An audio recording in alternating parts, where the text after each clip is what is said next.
حضرت سیدنا عمر فاروق رضی اللہ تعالیٰ عنہ ارشاد فرمایا کرتے تھے، یہ کنز المال میں موجود ہے۔ حضرت عمر نے کہا ہے، میں نہیں کہہ رہا۔ حضرت عمر نے کہا ہے، میں نہیں کہہ رہا۔ سیدنا فاروق اعظم کا قول ہے، کنز المال میں موجود ہے۔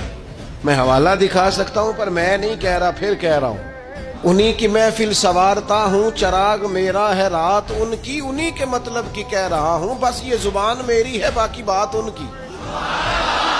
حضرت عمر فاروق رضی اللہ تعالیٰ عنہ فرماتے ہیں، کسی شخص کی نماز اور کسی شخص کا روزہ تمہیں دھوکے میں نہ ڈال دے۔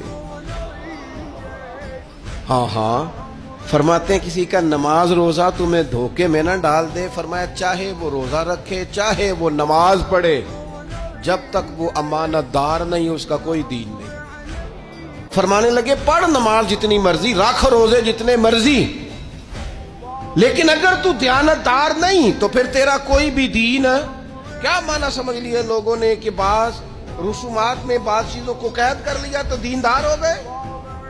تو امانت دار کتنا ہے، تیرے اندر دیانت کتنی ہے، تو اپنے منصب کے ساتھ کس قدر زیادہ دیانت داری کا مظاہرہ کر